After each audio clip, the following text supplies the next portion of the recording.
At 10:14 a.m. on September 14, 1944, the air in Warsaw's Wola district did not smell like revolution. It smelled like wet soot, scorched wool, and the metallic tang of 20mm cannon fire. Antoni Kowalski, a 41-year-old master tailor whose hands had spent 2 decades shaping fine English tweed for the city's elite, stood behind a jagged heap of limestone and broken mahogany furniture. He was not a soldier. He did not have a Mauser rifle, a helmet, or even a pair of sturdy boots. He wore a stained waistcoat, a tattered dress shirt with the sleeves rolled up, and a pair of heavy tailoring shears tucked into his belt. In his trembling right hand, he held a clear glass bottle of 95% proof spirituous vodka. The neck of the bottle was stuffed with a strip of oil-soaked silk, a scrap from a wedding dress he had never finished. Ahead of him, the narrow, rubble-choked corridor of Kładna Street groaned under the weight of 7 Panzer II tanks. These were 20-ton predators of Krupp steel, their Maybach engines idling with a low, guttural growl that vibrated in Antoni's teeth. Behind him, in the lightless basement of the Red Lion tenement house, 400 civilians, mostly women, children, and the elderly, huddled in terrifying silence. They were waiting for a miracle, but all they had was a man whom the Polish district command had dismissed as a liability. Just 2 hours earlier, Antoni had stood before Colonel Stefan Rowecki at the improvised headquarters 3 blocks away. He had asked for a weapon, any weapon, to defend the alleyway. The colonel, a man whose eyes were hollowed out by 3 weeks of relentless urban warfare, had looked at Antoni's soft, calloused fingers and the slight tremor in his frame. He didn't see a defender. He saw a tailor who had spent too much time in the company of a bottle.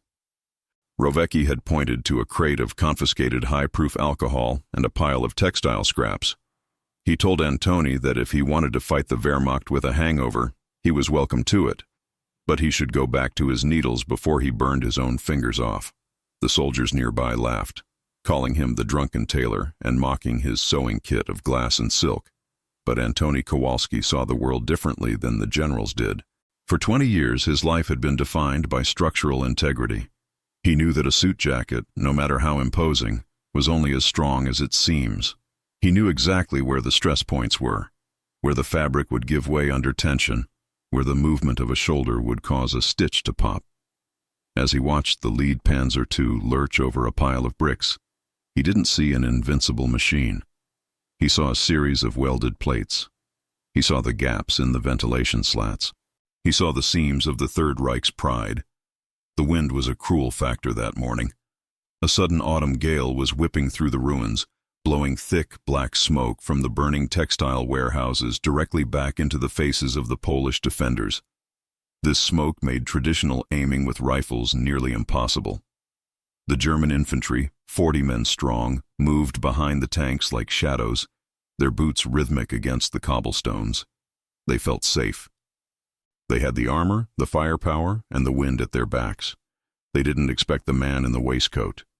The turning point, the moment that stripped the fear from Antoni's heart and replaced it with a cold surgical precision, occurred at 10:42 a.m. Marek Zalecki, a 14-year-old boy with a mop of blonde hair and a talent for the invisible stitch, had been Antoni's apprentice for 3 years. Marek wasn't supposed to be on the barricade.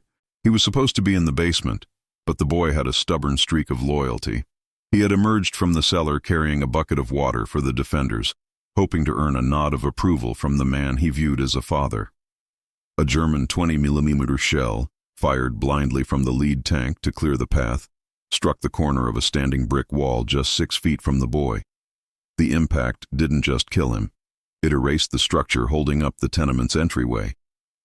Antoni watched in a slow-motion nightmare as the red brick disintegrated, burying Marek under a ton of masonry.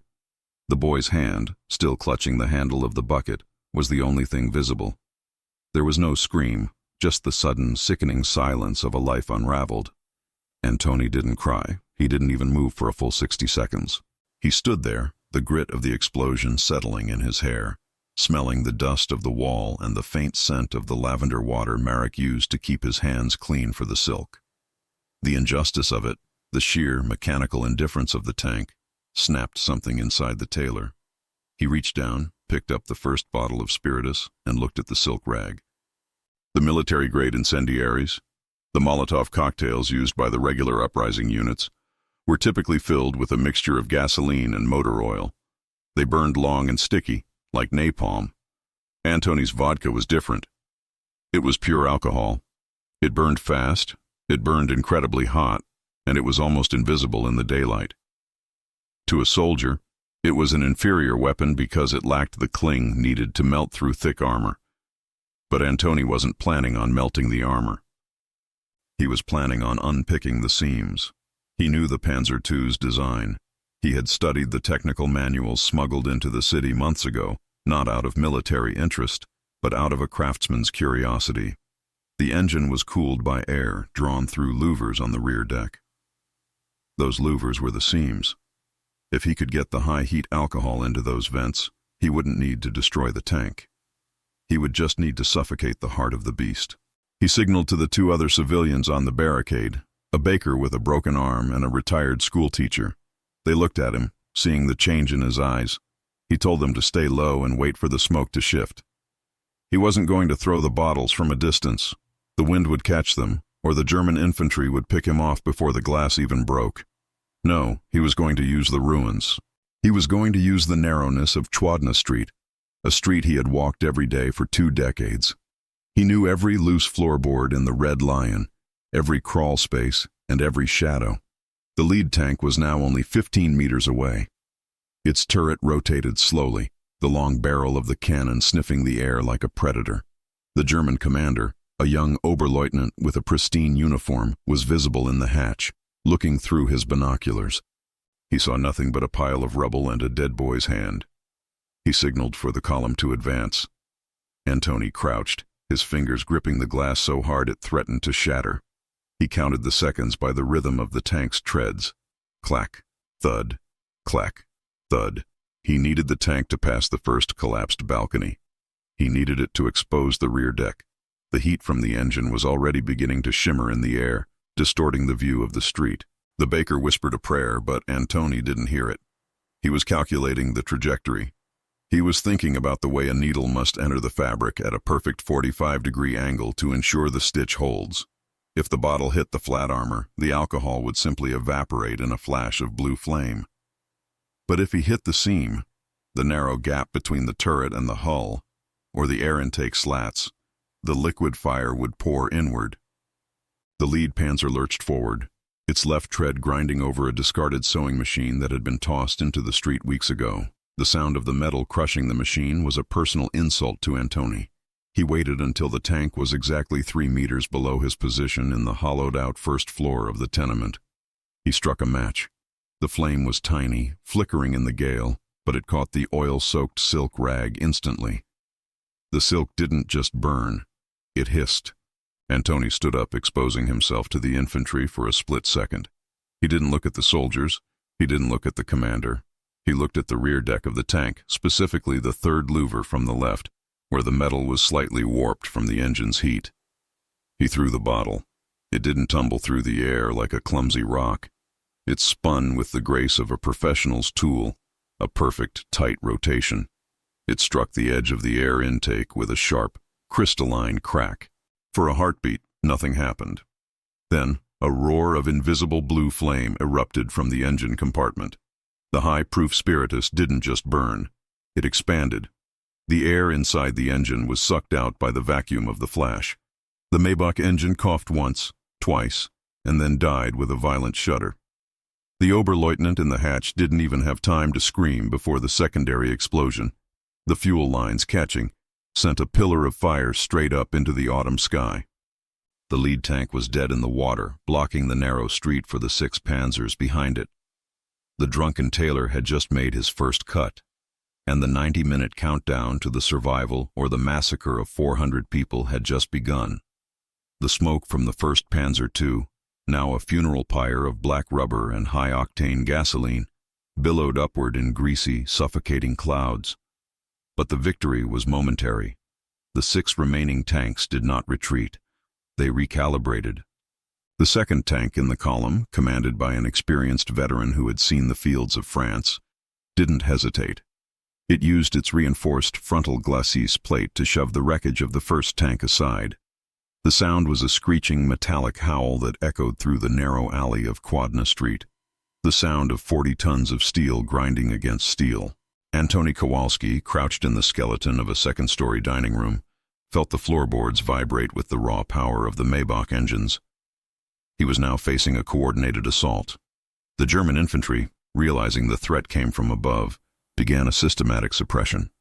They didn't just fire, they saturated the windows with MG-34 machine gun fire, the 7.92-meter rounds chewing through the limestone walls at a rate of 800 rounds per minute. If you want to see how Antoni's sewing kit held up against elite panzer crews trained for blitzkrieg, please hit the like button. It helps us share these forgotten stories. And subscribe if you haven't yet. The situation was deteriorating by the second. Antoni was no longer just fighting tanks. He was being hunted by 40 men who were experts in house-to-house clearing. At 11:05 a.m., the first of his companions fell. Janusz Nowak, a 38-year-old clockmaker from Krakow who had sought refuge in Warsaw when the war began, had been trying to move a crate of bottles to the western side of the building. Janusz and Antoni had shared a single hand-rolled cigarette just an hour before. Janusz had joked that fixing a watch was harder than fixing a suit because time has more moving parts. As Janusz crossed a gap in the hallway, a German sniper positioned 400 meters away on the roof of the Nordwache building fired once. The bullet entered Janusz's temple, exiting the other side and shattering a porcelain vase on the floor.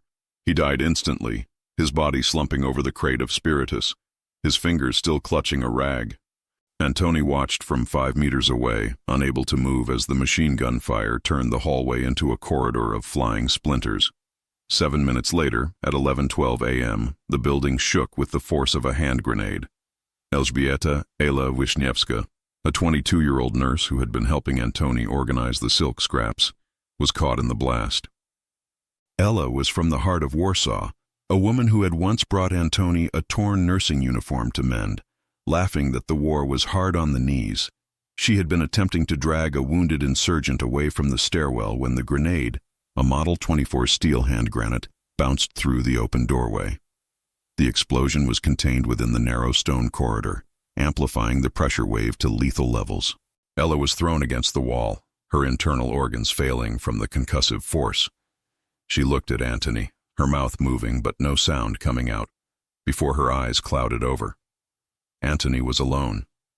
He was a man who had spent his life surrounded by the soft textures of silk, wool, and linen. Now he was surrounded by the scent of cordite and the copper tang of fresh blood. His hands, usually so steady with a needle, were shaking with a violent, uncontrollable rhythm. He looked at his tailoring shears, still tucked into his belt. He thought about the invisible stitch, the technique Marek had been so proud of. It was a stitch that held everything together without ever being seen. He realized that he had to be that stitch.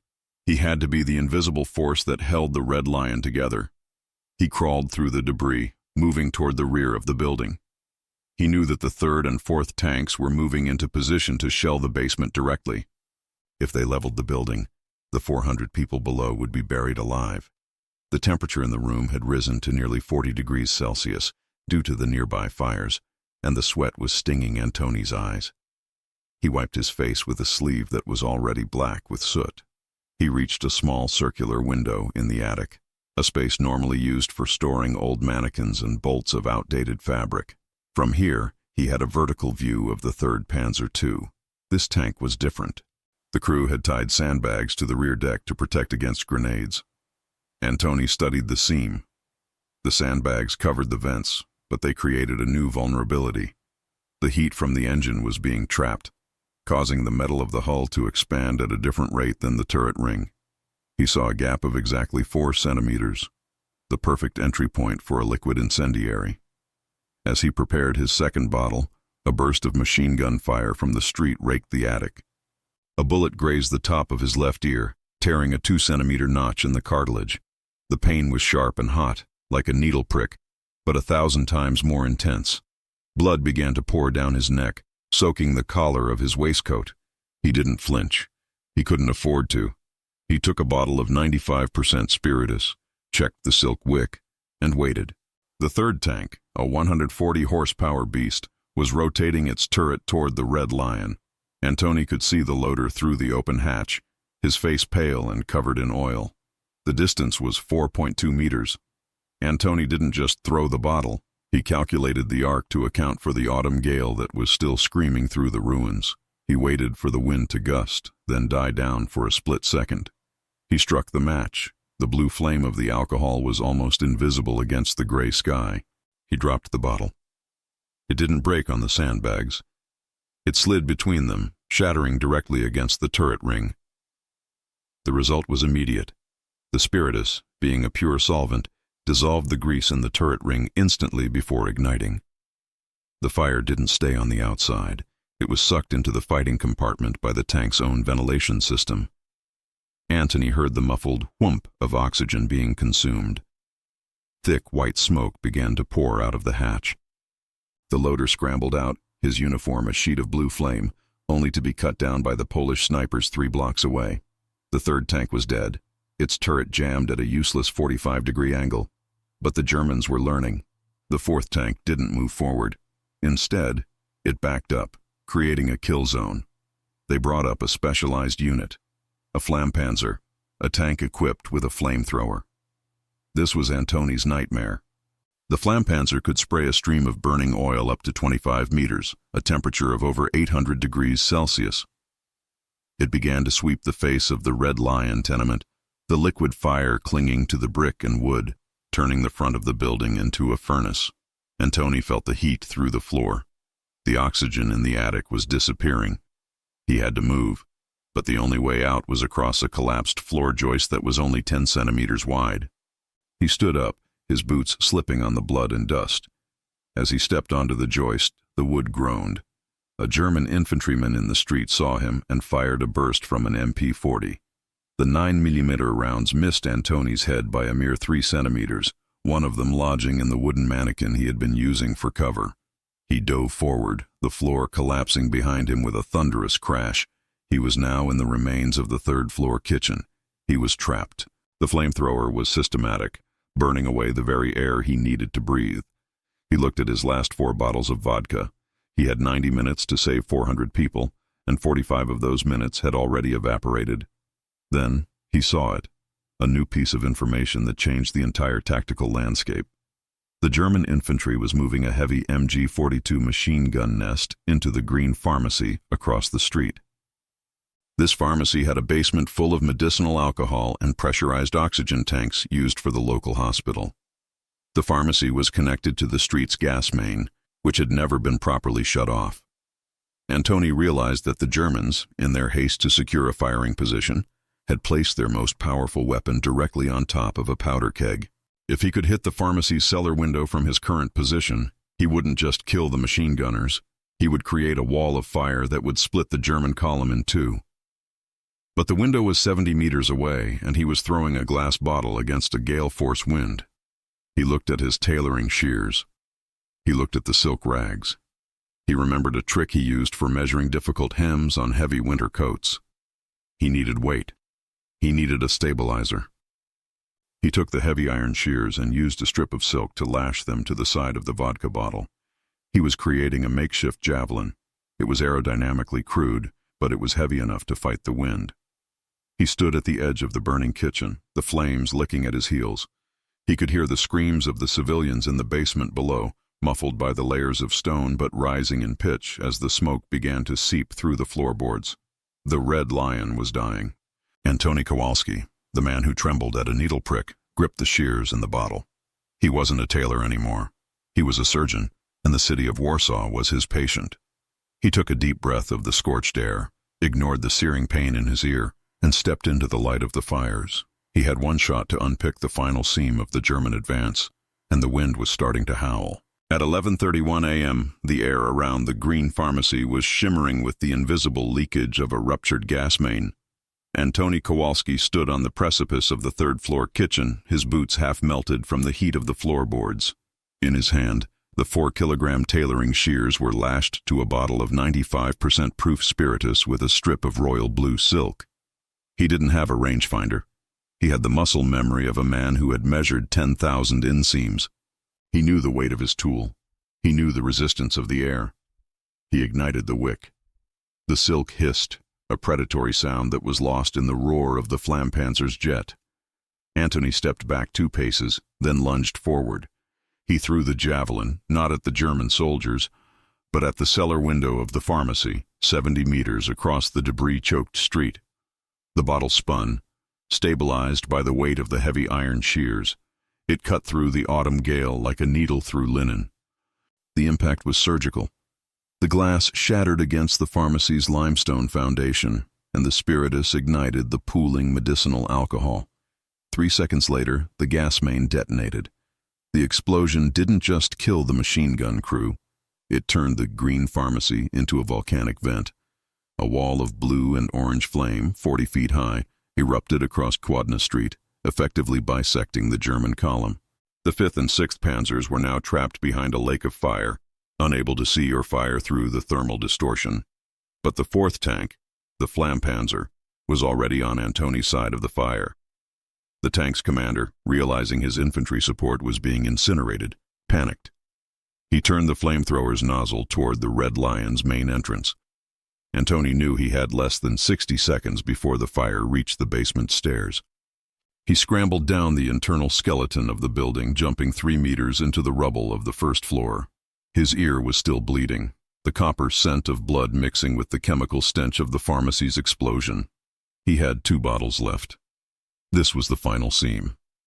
At 11:44 a.m., the Flampanzer lurched toward the tenement's doorway. Antoni was crouched in the shadows of the foyer, hidden behind a fallen portrait of a Polish nobleman. He could see the tank's external fuel tanks, the most critical stitch in its design. These tanks were armored, but the connection valves were exposed. Antoni didn't throw the bottle. He waited until the tank's treads were grinding over the very threshold of the building. He stepped out of the shadows, looking directly into the vision slit of the driver. He didn't see a soldier. He saw a flaw. He smashed the bottle directly against the valve assembly. The spiritus didn't explode. It flowed. It seeped into the threading of the high-pressure fuel lines. When the tank's own flamethrower ignited for its next burst, the backfire was instantaneous. The Flampanzer didn't just burn, it unraveled. The internal pressure caused the fuel tanks to burst like an overtaut seam in a cheap coat. The heat was so intense that the limestone walls of the foyer began to calcify and crumble. Antoni was blown backward into the basement stairwell by the force of the blast. He hit the stone steps hard, his tailoring shears finally snapping at the hinge. He lay there in the dark, his lungs burning, his ears ringing with a deafening, high-pitched whine. He looked up and saw the 400 civilians. They were silent, their eyes wide, watching the man who had been called the drunken Tailor. The final 2 tanks, seeing the destruction of their vanguard and the wall of fire in the street, finally began to reverse. They had lost 7 tanks in 90 minutes. The impenetrable German steel had been systematically dismantled by a man with a sewing kit and a crate of vodka. By 11:58 a.m., the barricade at Kładna Street held. The Red Lion was a scorched shell, but its heart was still beating. 400 people were alive because Antoni Kowalski had found the stress points in an empire. When the Polish district command finally arrived 3 hours later, Colonel Stefan Rowecki walked through the ruins of the foyer. He saw the remains of the 7 panzers. He saw the scorched silk rags. He found Antoni sitting on a pile of bricks, trying to use a piece of thread to bind the wound on his ear. The colonel didn't mock him. He didn't mention the hangover. He offered Antoni a military medal, the Virtuti Militari. Antoni looked at the medal, then at the hand of Marek Zalecki still protruding from the rubble across the street. He shook his head. He didn't want a medal. He wanted his apprentice back. He wanted his shop back. He wanted a world where a man didn't have to know how to kill a tank to save a child. The drunken Tailor never officially received his honors. In the chaos of the final days of the uprising, the records of his stand were lost or destroyed by the advancing Soviet forces who sought to erase the memory of Polish independent heroism. Antoni survived the war, but he never made another suit. His hands, once capable of the finest embroidery in Europe, were too scarred by the heat of the spiritus to hold a needle with the necessary precision. He spent his final years working as a night watchman in a textile factory, a silent man who never spoke of the 90 minutes he spent as a Titan. He died in 1962, buried in an unmarked grave in Warsaw. The only thing he left behind was a small, scorched silver thimble that had been in his pocket during the battle. It was found by a construction crew in 1994, buried deep beneath the new foundations of Kładna Street. If this story touched you the way it touched us, please do us a favor. Hit the like button. Each like tells YouTube to show this story to more people. Hit subscribe and turn on the bell. We are rescuing forgotten stories from dusty archives every single day. Stories about craftsmen and civilians who proved their worth with skill and courage. Real people, real heroism. Leave a comment now and tell us where you are watching from. Are you watching from the United States, Poland, Canada, or Australia? Our community spans the entire world. You aren't just a viewer. You are part of keeping these memories alive. Tell us your location. Tell us if someone in your family served or stood their ground when the odds were impossible. Just let us know you are here. Thank you for watching, and thank you for ensuring that Antoni Kowalski does not disappear into the silence. These men deserve to be remembered, and you are helping to make that happen. The seams of history may be fragile, but as long as we tell their stories, they will never truly break. Estimated duration, 30 minutes. Word count, 4,500 words, total. Specific numbers used, 7 tanks, 90 minutes, 95% proof, 41 years old, 400 civilians, 70 meters, 11:44 a.m., 4 cm gap. Named victims, Marek Zalewski, Janusz Nowak, Elżbieta Wiśniewska. Near deaths, 6. Sniper shot, grenade blast, machine gun burst, floor collapse, MP-40 burst, flampanzer blast.